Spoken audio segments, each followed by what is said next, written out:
This table is horrible. Smell that drawer. I just shit on his table.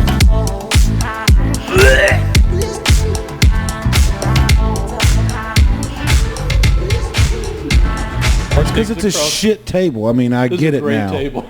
You want me to do the intro? Hell yeah. You gotta get back. Welcome, everybody, to this week's episode of the Terrible Table Podcast. We've been gone for a couple of weeks. Sorry about that. There was one episode that I didn't actually get to put out because the girl was like, I don't know if I can put out what we talked about. So We had a backup. None of that abortion stuff that we did that day with her was, I'm just kidding. She was talking about a play that she was working. So, but this week we got Jeremy Unmask in here and This guy. Dude over here. dude. And we're just trying to figure out how to get this thing back on the rails. You know, I know the answer to this, but have you ever watched any of our? I didn't think so. So we don't know what we're doing, and we're still trying to figure it out. So, but I did. I told you about the phone call, right? Yes. The guy that called me that found. Yeah, that found the podcast. Yeah. So shout out to those guys. That was awesome. I got to listen to their. I was pretty much the last thing they did that day.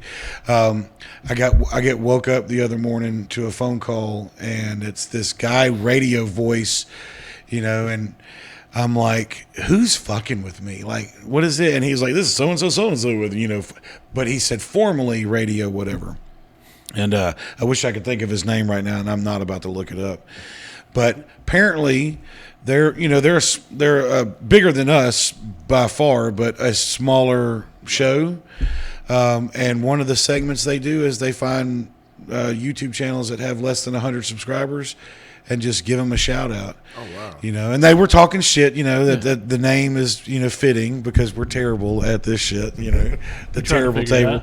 But I thought it was awesome, you know, that Someone's out there in the ether, We're out there. we got plucked and, you know, we were, you know, talked about by another YouTube channel. I thought it was neat. Yeah, that's good. Any publicity nowadays is good. Yeah. Yeah. So Speaking of publicity, you're an actor, a voice actor, a comedian, a damn good comedian at that.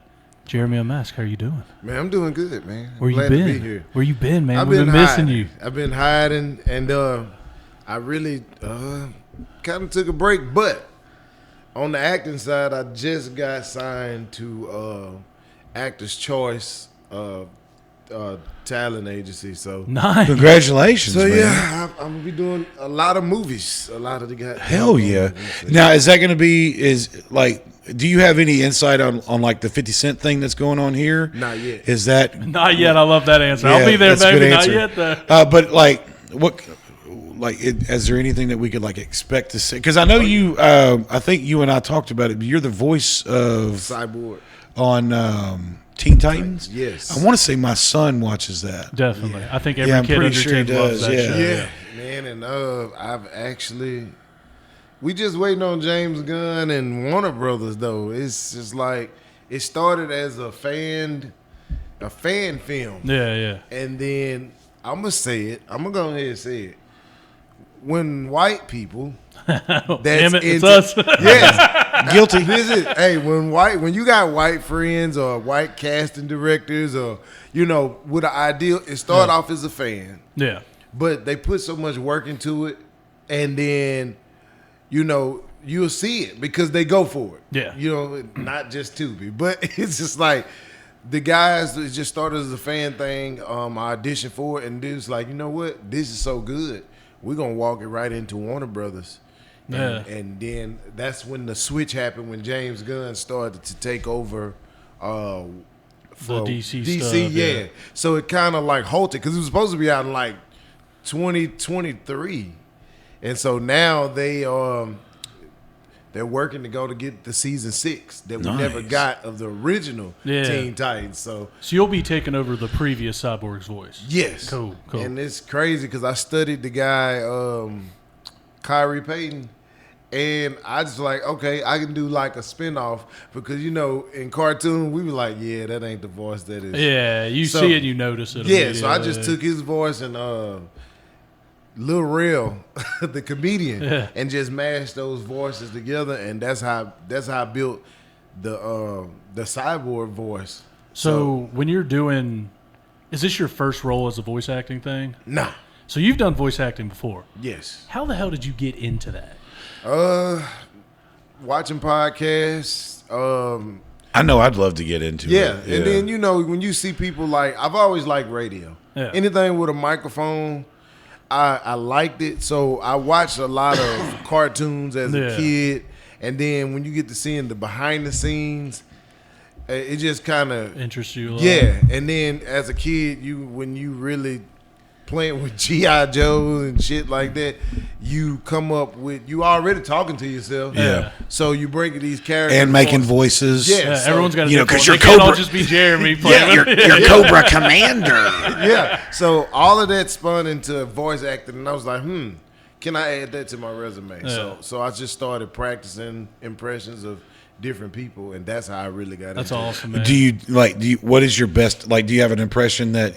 Like, everybody does. Well, I was about to say everybody does like a Christopher Walken or what is your favorite like impression? My favorite impression, besides Cyborg, is basically Bernie Mac because I like the curse.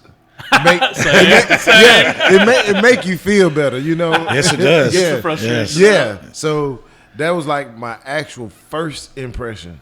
So I do that effortlessly, and it's just really how I sound. So I had to change my voice up, even with being a comedian, because people are like, "Oh, you doing that impersonation of Bernie?" I'm like, "No, it's just." And you have close ties to Bernie Mac, correct? Right. All right. Yeah, that's just actually a relative. Yeah, So, nice. I believe you. I worked with a guy that looked. He looked like a crackhead version of Debo from Friday. Damn, and how you look more crackhead Right. than Debo. Yeah, well, no, he was real skinny, version, real skinny. okay. And he told me, like, do you know what Debo's real name is? Yeah, Tiny Zeus Lester, Yeah, right? Okay. right. So we're working, and he tells me that Debo's my cousin. And I was like, do what? And he was like, Debo's my cousin. I was like, Zeus Lester is your cousin. He was like, no. Debo's my cousin. And I was like, oh, okay. So he's full of shit. All right, gotcha. Right. And I was like, so your cousin It's doesn't a want fake y'all using his real name. He wants y'all using his movie name. Okay, Right. I gotcha. Yeah. But yeah, I did not believe him for one second. But they did. They had the same bone structure in the face. Right. But he was, Some people who 150 don't have pounds anything- less. Right. But Some people yeah. who don't have anything latch onto something that's very similar to them. They're like, no, that's it. That's That's it. who I am. Yeah. So Debo, your cousin, Yeah, he yeah. played in Fifth Who's Element and who's everything. Zeus Lester? What are you talking about? Right. Yeah. Yeah. Fuck the fact that he used to be a wrestler. Was he? Yes, Was he? Yes. I didn't know that. Yeah, he was. I think he was Zeus on WCW. No shit. Yes. Was that him? Tiny Les. That was him. Yes. That's my bike, punk. Yeah. Oh man, I love that. So yeah, movie. he was in WCW. He started. He was a very minor role, but I know you're talking about. Yeah. And he had like this stuff on the side of his head, like Yeah. like shit. a white lightning strike or something like that. I don't remember that at all. Yeah. And I watched wrestling when I was growing up. He Yeah. was like one of those super background you'd see like every Yeah. like 50 Every episodes of whatever, Monday Night Wars or whatever. Yep, that's it. So that's how he really just got into like mainstream besides Friday, because he would do movies. Yeah. But when he did that, that was more of like his mainstream moment was in WCW. Yeah. Okay. Yeah. So back to the voice work. When you're doing voiceover work, I've always because I've been told for a very long time, man, you got a great voice. You should do this, blah blah blah. And I'm too lazy to, I've looked it up a couple times, but never really. Everything's all sponsored ads, and I don't know Join what the this fuck I'm agency. doing. We Yeah, promise no we'll get shit. you on. I promise. Yeah. Shit like Give me that. $500 and we'll get you booked. Pretty much. But whenever how do they do the voice first and then the animation? Yeah. Or okay, so it's the voiceover and then they have to animate it to your voice. Okay, because I've always wondered, do you have to watch that over and over again and try to figure out what emotion to put with what they draw? Or it's in the script. Okay. When you read the script, it'll tell you in this scene, the character has this emotions, and then it has little it'll have it written in parentheses like at this moment he's angry, he's yelling, and then you'll see little different things in the script where you're supposed to make a certain noise, grit, your teeth, and so you'll read it before you actually record it. Right. So then you practice, and then if you're working in a studio, then they kind of give you directions. So are you like in a studio like a rapper would be in a studio or a band like recording kind of thing? I'm like this. Just like a setup like, Just it's like like a this. round table Yeah, thing? with you get the noise cancellation mic, and then you got a laptop because like at first you audition at home. So you're and sending in clips. Yeah, and then you lie to them. You're like, yeah, I got the perfect setup, and you just got this. Or you can go use a studio.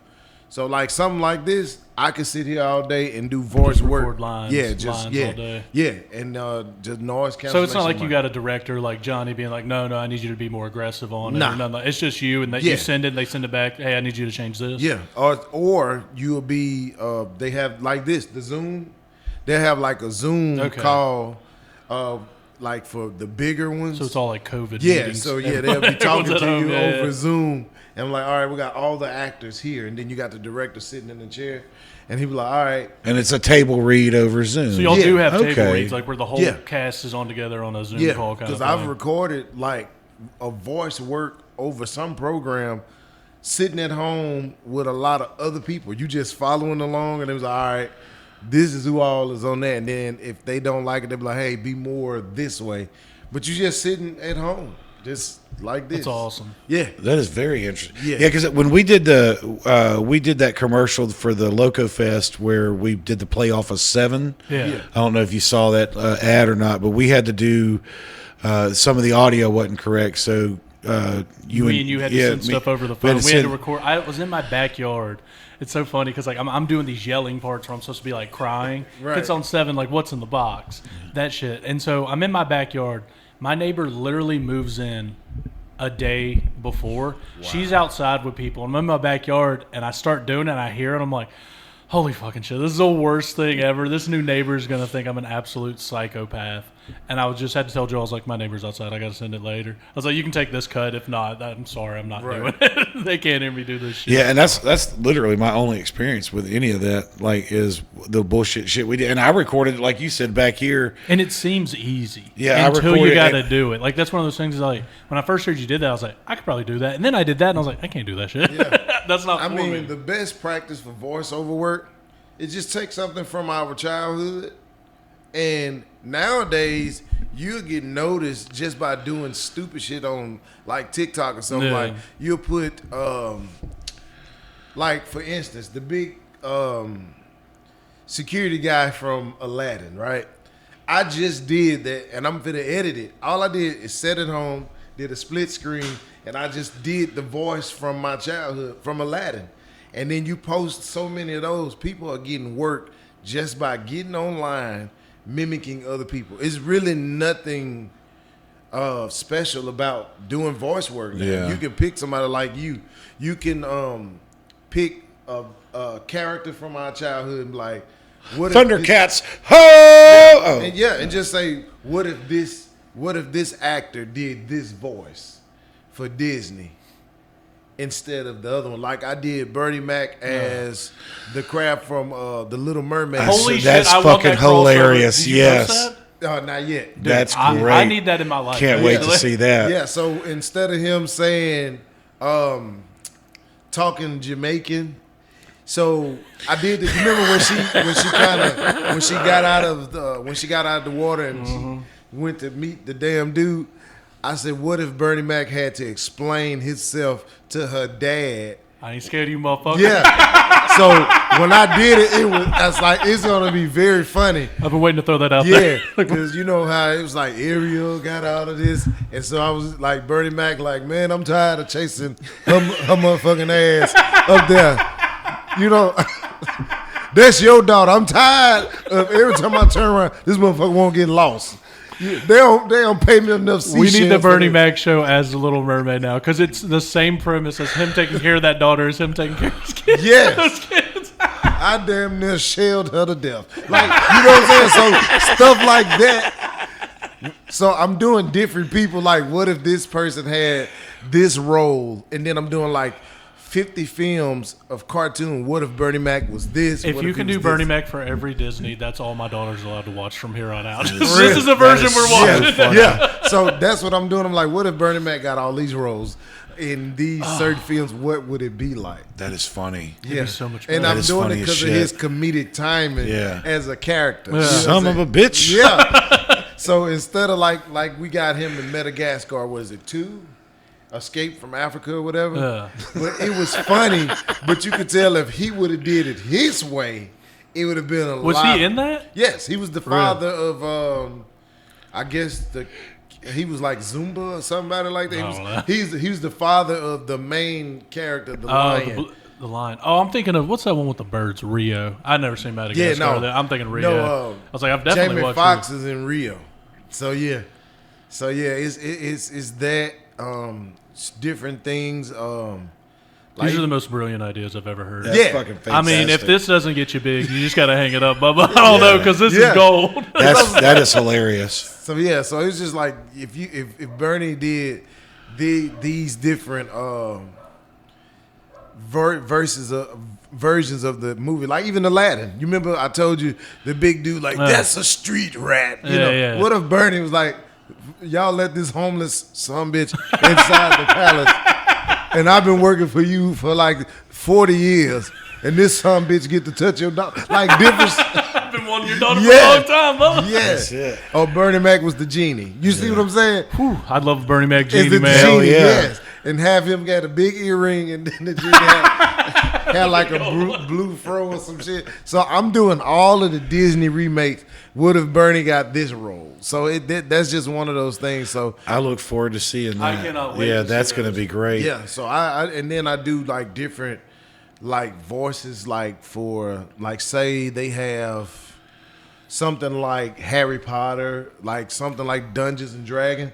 So they send me those type of roles, medieval time. So I go in there and I don't do the typical voice, because with that they have so much that they require you. We want a voice like this, and I do the total opposite and get the role. Really? Yeah. Because So- you just got to do what you do. Kind Yeah, Of thing. It's so- like, But just it's be good at it. Yeah. Well, it's like, I know you want this, but this is what I excel at, so I'll just send you that. Yeah, Because and I can't do exactly what you're wanting, but this is what I am Right, and I capable see of. and most of my work I see the characters, Yeah. and I shape the characters before I do the voice. Now, do you ever get an offer or, hey, we want you to audition? You're just like, nah, that ain't for me. That's, Yeah. You do get ones Yeah, where you're like, nah. Or Yeah. do you have people like, I don't know. So obviously with comedy, we got a big community of people we all talk to and stuff. Right. Are there people where you'll be like, hey, this isn't for me, but I got someone? Yeah. Like just like when people ask me for stuff, I was like, it's not really for me, but I got some people that can got do that for somebody, you. So you do have people that you send stuff yeah, off to? well, I used to. I used to.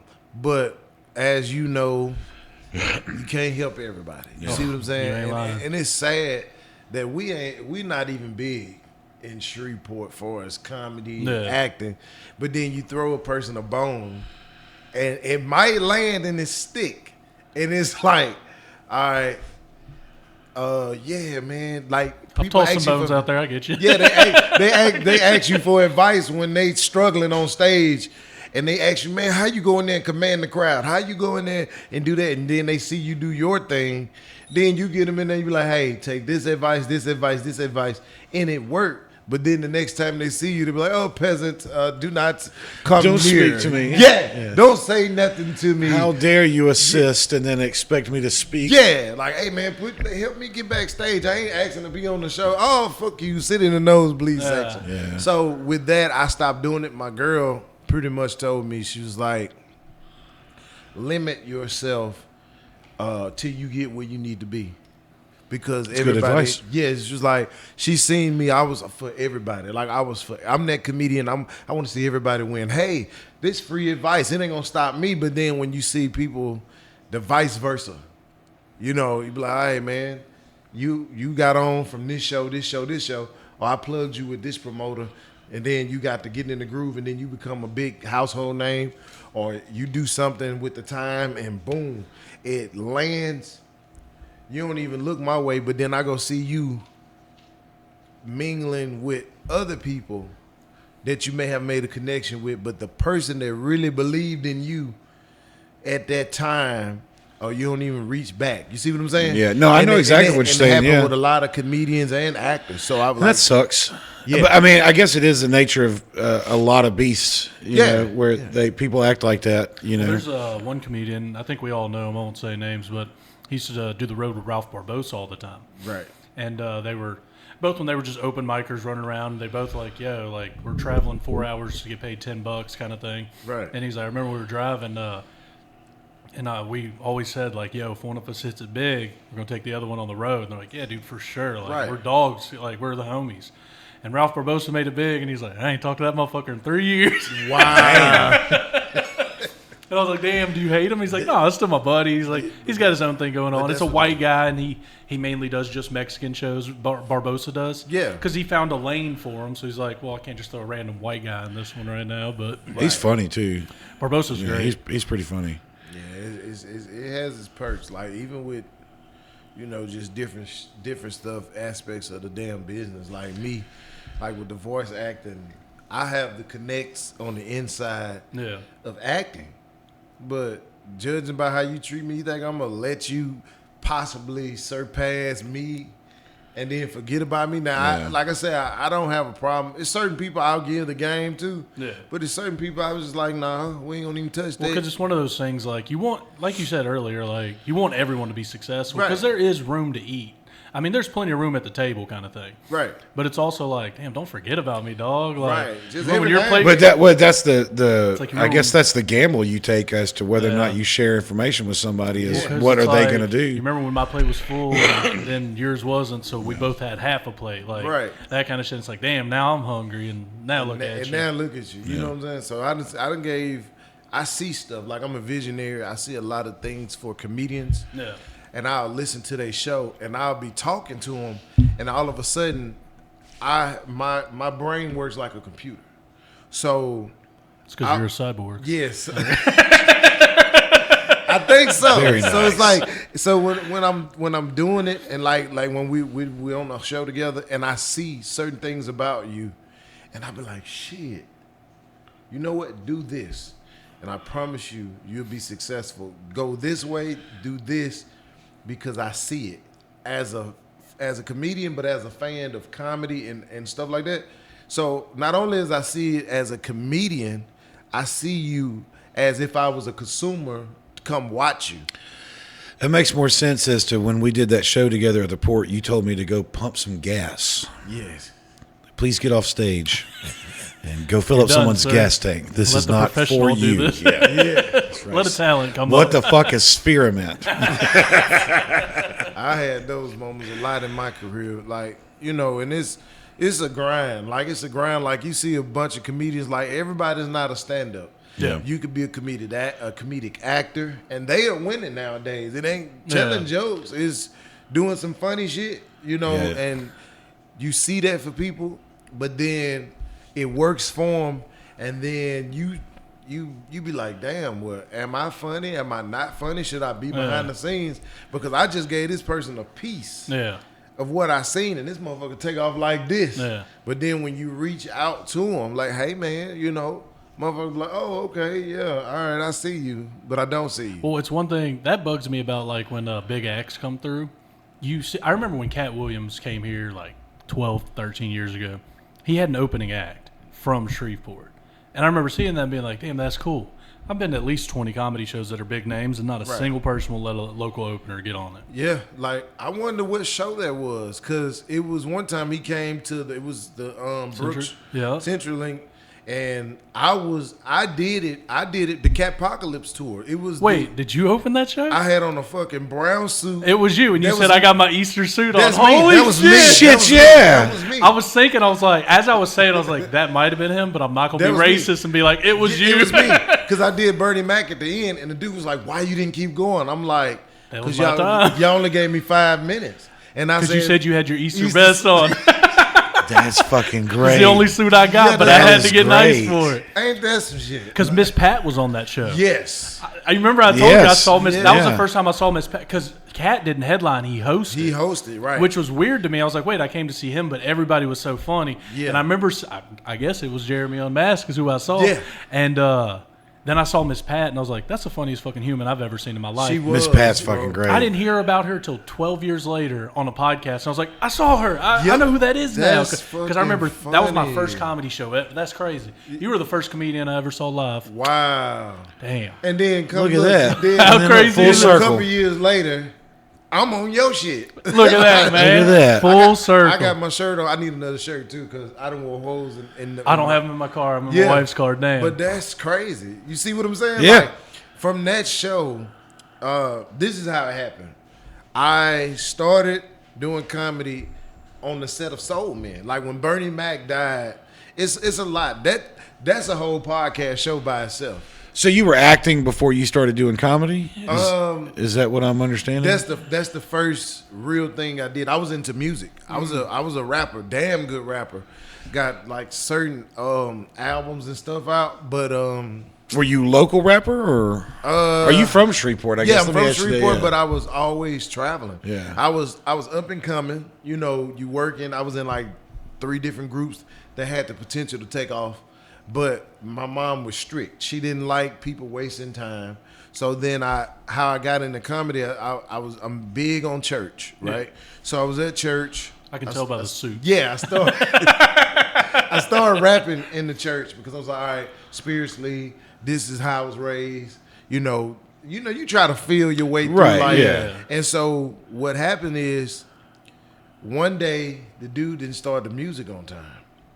So me being a big fan of Bernie Mac as a kid, different comedians, watching that, I kind of lit into him. And people were laughing, so I spent 10 minutes talking about this guy that messed up Accidentally my doing music. stand-up, yeah. And then I didn't get any support with my music in the church because I have an album that I didn't release, but it was so good it could go either in the club and you can play it in the church. But it's all gospel from the Bible. I can Really? tell you that everything that I've written, it was like a prophecy album, right? So when that happened, my church didn't do what they said they was gonna do. So I was like, all right, cool. I quit. You know what I'm saying? So they came to the church. It was 2008. And it was like, hey, we shooting a movie. Bernie Mac, Samuel L. Jackson, Soul Man. Heard of them?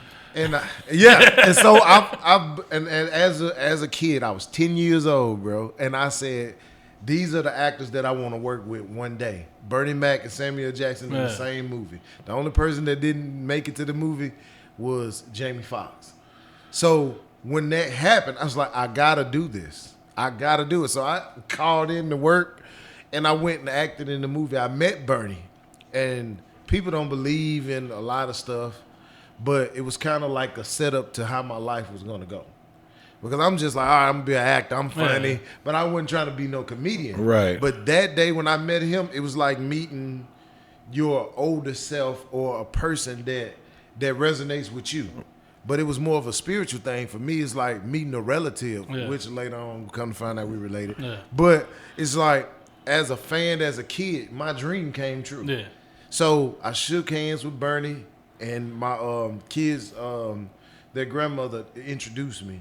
And after that, we did the movie. When he passed away, I had a dream that day that's what I was supposed to do. He came to me in the dream and told me, this is what you're supposed to do. I got up later on that day, went and did my first open mic. Yeah.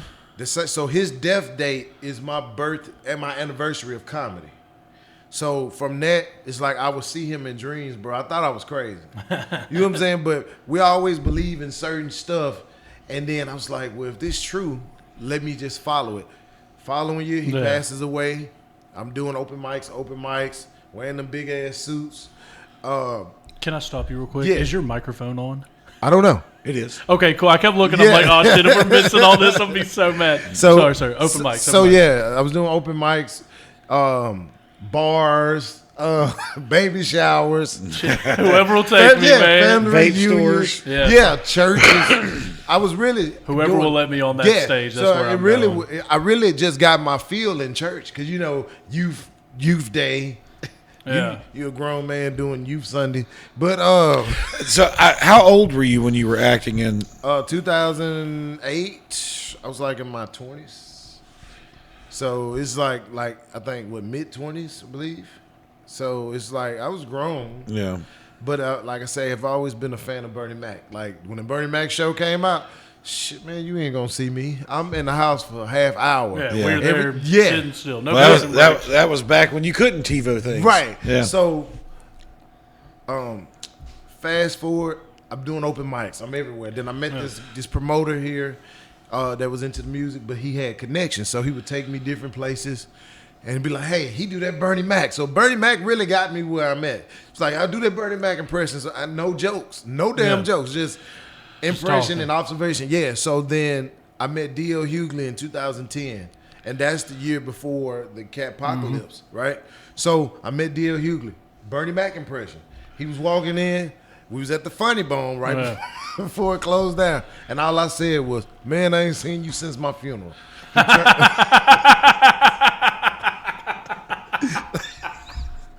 He turns around with the biggest, with his eyes, and he was like, oh, shit. And he started crying, bro. D.L. Hughley went and sat in the corner. He was like, y'all give me a minute. He went and sobbed. I didn't know. I was just doing what I was told. Yeah, talk to me, son. Yeah, shit. He said, the dude was like, hey, go in. The guy name was P2K. He was like, go and say this. He was like, just go talk to him in your Bernie voice. So I went back there. I was like, man, I ain't seen you since my funeral. He turned around, bro. Spot. That would have scared me too. Yeah. So he turned around in shock. He went and sat in the corner. He kind of cried for a minute. And then he was like, oh, man. He got me like a drink or whatever and a cigar. And he said, are you a comedian? I said, I'm trying to be. He said, all right, put on a suit. Meet me back here tomorrow. I got my Easter Sunday best. Right.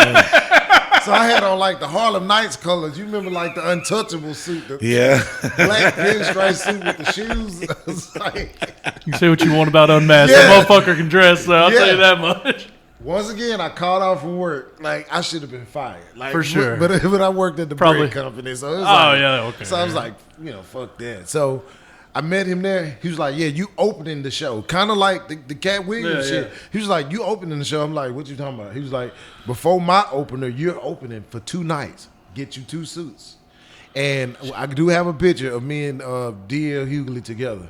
And it looked like a young Bernie and D.L. So after that, he told me, pulled me to the side. He said, you're either going to be a funny comedian or you can be a funny comedian.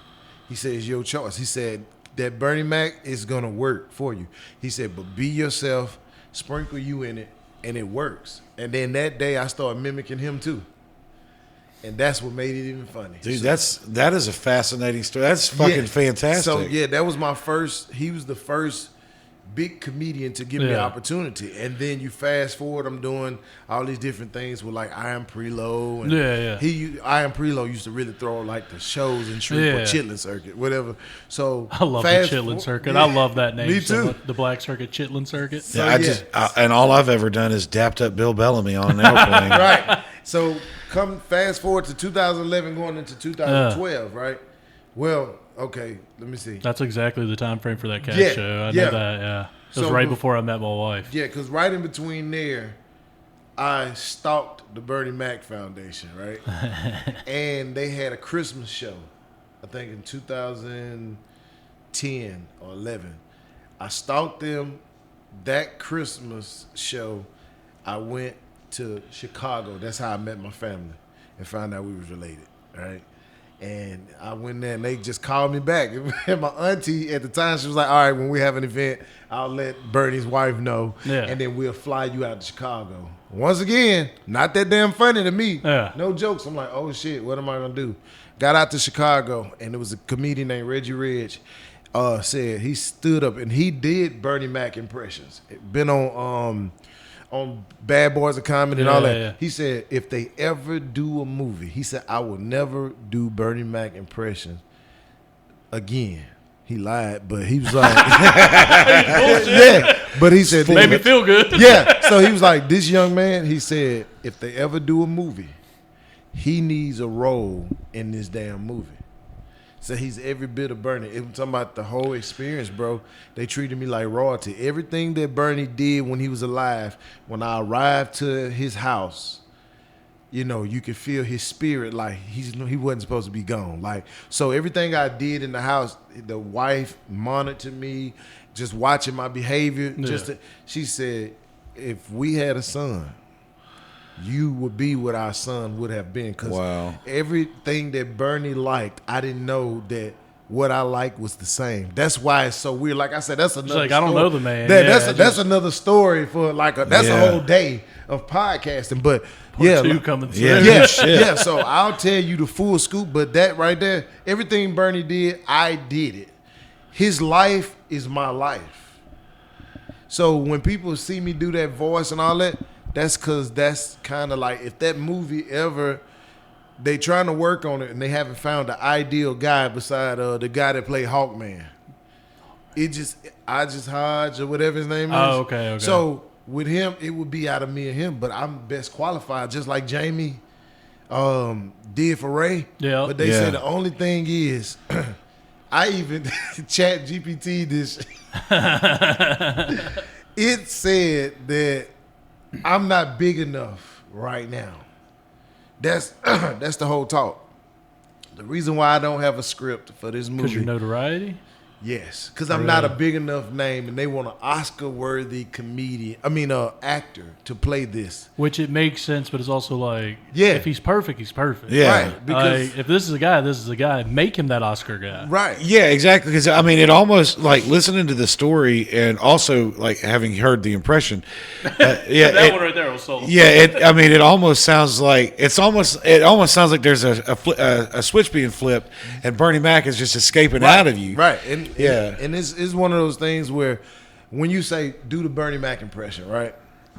If you ever hear when somebody say do the impression of Bernie, every comedian or actor or impressionist, they gotta do an imitation of something that he did as a character. And that he's And already you can said. be you as Yeah, Bernie. somebody like me has to say "some of a bitch" or "milk and cookies." And they have to cuss. And have you Yeah. ever heard other comedians when they do it? They're real loud. They doing Kings of Comedy. They got to do fuck them kids. I ain't scared enough. Well, and that makes sense because Shane's Donald Trump impression is so spot on because he just makes shit up as he goes, Right. And he's just not conversating. he's not quoting him. That's So when you hear people do it, and what makes mine different, and I'll challenge anybody. It's cats out there that sound like Bernie, but Bernie don't talk like that. So you be like, all right, do Bernie. And they be like, the first thing they say, let me tell you something about these motherfucking kids. Bernie don't talk like that. If you ever watch Charlie Rose or stuff like that, Bernie, like right now I'm talking, right? So as we talking, life is good. And then I tell you that, as the king of comedy, we have rules to this.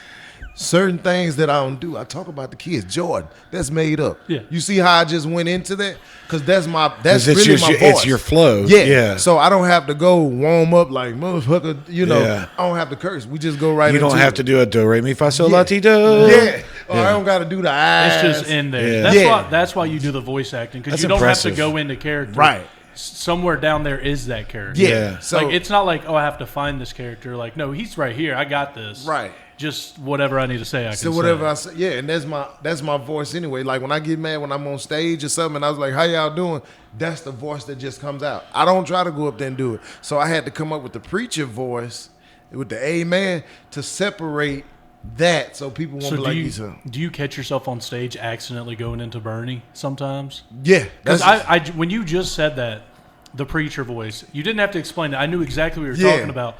Because I don't know if you've seen Unmask had a long set, a 45-minute set. Yeah. No, I've seen you hosting more than anything else. If you need him at a 5-minute spot, cool. He's also ready to like, hey, you can run however. He did the open mic one night, closed it out with like 30 minutes, just having he fun just up let there. me go, like. And you'll hear amen at least 100 times. 100 That's all. times. Amen. And that just comes from church. And then it was a joke, and I was like, you know what? It's something that most women can't keep is amen. And I spelt it different. And it was just like, people, we can't say a lot of stuff. So you saved. You can't look at women because you saved.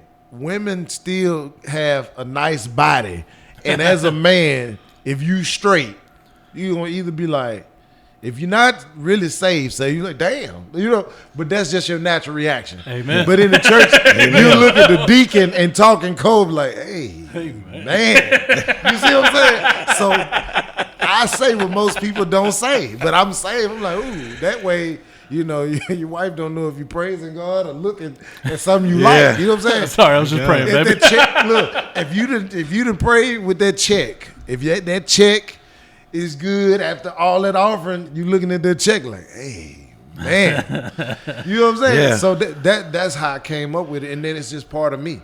And it's not blasphemy in that, because I tell you at the beginning, for God is amen. It's spelled different. Me is MAN''D. You see what I'm saying? So I separate it and let you know that, and then I go into the joke, and it sticks. So that's how I came up with that. But as far as the Bernie voice, that's my voice. It's just down there. Yeah. And then when I watch people talk, like comedians or like actors and stuff, my voice automatically it pretty much downloads the tone. You know what I'm saying? That's how I got the sideboard. Yeah. I listened to them and it automatically came out. And so I got famous for it. So it's just like, all right, now I'm known as Cyborg. Yeah. And then people like, you lying. I was like, go do IMDb. Yeah. I remember I told my brother, and I was like, look him up. Yeah. And he was like, oh, shit, you're not lying. And I was like, it's like I'm bragging that I know this. Like, he's a friend of mine. Like, I'm just letting you know. Right. So it was like this is a friend of mine that I just found this out about. I'm not bragging because he does even if that movie never come out, that cartoon series, that season never come out, that credits. I actually still played. I have the voice clips. Right. That I did for the. I got the rough copies on my computer. Yeah. Right before we sent it in. So so it's just like, I do this for real. Let me ask you this: what's more difficult, voice acting or acting? Acting. Yeah. Because with voice acting, you can pretty much shape that character to what voice you think. You can look at this character that they drew. Or the person that you're auditioning for, and you read the script, like you read the script or the description, and you're like, all right, this person can sound like this. They want American accent, they want bold, they want deep voice or something like that, or they want high pitch, excitement. How are you at high pitch? I can't imagine very good because your voice is pretty damn deep. This is as high as I go. So the cyborg is the most that I can ever do. I can do like the mosquito type villain voice, but like far as high, like I can't go that high. I couldn't do it. I smoked too many damn cigarettes. So I stick to the characters where you might be like the cool superhero voice or the I auditioned for like one of the what's the game everybody played. Grand Theft Auto, Call of Duty. So I auditioned for one of those. Oh, that would have been so cool. Dude, if I could get something like that, my son would love me. Yeah, so he doesn't love me now, but it's a website. You do pay for it. So with all this stuff, obviously, just comedy's a little different because you can't get screwed over unless you got a bad booker, which we're dealing with. Some of the comedians are dealing with one right now. I don't fuck around though. Right. But facts. Have you ever gotten screwed over by an agency or anything like that? You don't have to bring up any names. It's just, yeah. Okay. And the thing about it is, when I say screwed over, that's because you sit on contract. Yeah. But you doing most of the work, and they not. But that's what those contracts are written for. They're not to protect you. It's like we got them for at least 2 years. So if he take off and you go get the work, they want a portion of it. You see what I'm saying? So it's also good to read your contract. But me, I don't have a problem with it though. But my thing is, I'm gonna be on your ass because like right now I just signed with this agency, but I had to let them know, hey, I got a lot of work coming up. Y'all don't get a cut of that because I did that. Yeah. Now, the ones that I did the deal, it's in the contract that I can work with anybody I want, but I need to let them know prior. Yeah. So that way they probably go renegotiate the contract or they can know, but they'll get a cut of like if I book a show now, like a movie or something, and I do it, I do have to pay them because I'm under contract. Right. So my thing is, Does that include with comedy shows too? No. Okay, so you can do stand up And that's still. It's separate. So Okay. I asked the lady, and that's what I love about it. I say, hey, I read in the contract this clause said this. She said I don't do comedy. Okay, so She you're said clear I on could, that. yeah. So anything like if I go on Johnny Carson, well not Johnny Carson, Shit, how you gonna get on there, bro? Time travel. So He's if I showing go- his age over here. yeah. So if I go on a show like the Tonight Show for acting, anything with acting, merchandising from acting, anything I Yeah. get, then I have to give them a percentile. Yeah. So that's that. I mean, I'm fine with that. Right. So it's just different. But they also represent you and get you work and So I just let them know, hey, I booked this, and then they can go in and talk to the producer. Let them, they'll make sure that company's legit. Yeah. But that's So what they look out for you too. Yeah. then, yeah. So I signed with them because I'm kind of burned out on doing it myself, and I feel like I should focus on just the craft. Yeah. And the money part. That makes sense. Yeah, you know, Money because, part especially. Yeah, especially the money 'cause you part. get tired of being your booking agent, you get tired of being your travel guide, and then you have to be a family man, and then you get tired. And then some of this work, it doesn't be worth it. You know what I'm saying? Yeah. But you do it for the experience because it's like, all right, to get seen, I have to take a loss. And that's another thing that Man, a lot I of wish we could push that into people's heads. Yeah. I wish every fucking comic in Shreveport was in this room right now. Yeah. Hey, well, it's. I mean, it all depends on your circumstances, what you can and can't afford to take a loss on. If you really know- want to do this, and that's why like I kind of like I backed away from the scene because it gets exhausting. And then when you get a bullshit ass comic that get love that you should get, you kind of get discouraged. I can edit his name out. Shout out. What a good guy. Yeah. So it's just like a lot of people can't talk worth shit. You did not have that problem. I was so worried I was going to interrupt you a bunch. I was like, he's got this shit. I'll listen. Yeah, no, and no, I'm no, good no. with that. Yeah, no, I but got you ever this. see somebody- Normally, I have to tell him to shut the fuck up. Like, Yeah, stop, but stop. but you know a lot of comedians they're not ready for show business. You Yeah. can talk all day on the mic, but you see how we just sat here and we about to end. They'll have nothing interesting to say. They stutter, they spin around in the chair, and then you be like, "Ooh, how the hell are we gonna edit that?" It's Yeah. just like, How are we going to make this a podcast? Yeah. How we I gonna- do it. He figures it out. Well, I say I do it. According to the people that watch it, we don't do it. That comes with it, like mainstream. Yeah. This right here could be, if people do it right, this could be something that get people ready for the big Yeah. wigs. You know what I'm saying? You go on an interview, these people gonna talk about your ass bad if you can't talk. Yeah. And it's They going to like- be on the internet. Yeah, they in be front of like, a oh, lot yeah, more he's people. slow. than what this in is. front of way more people than them. Yeah, comedian crashes out because he snorts too much. Like, yeah, Says and all the time. Yeah. So Well, guys, that's Well. been this week's episode. Jeremy, thank you so much for man, coming thank in. y'all for having me, man. Man, this was a we good really time. appreciate you coming We in. definitely want to get you back and get more of that Bernie Mac stuff. Hell 'cause, yeah. I want to hear the rest You're welcome of that. here anytime. Yeah, so that story, when I come back and tell you that story alone, that's an hour, and it's unique how it happened. So Yeah. it's just nothing. Just to the people that know, real quick, this is the Bernie Mac is nothing that I just try to do. That's Yeah. just a part of me. And when y'all hear the backstory, then you understand why you should support and I should get that role. Fuck yeah. Right. Hell yeah. All right. Sir, This week's episode of Terrible Sir? Table Podcast. Fuck yeah. Jeremy Unmasked. What a beauty. like and subscribe Yeah. Now. now. JP. Right now I'm thinking. Yeah.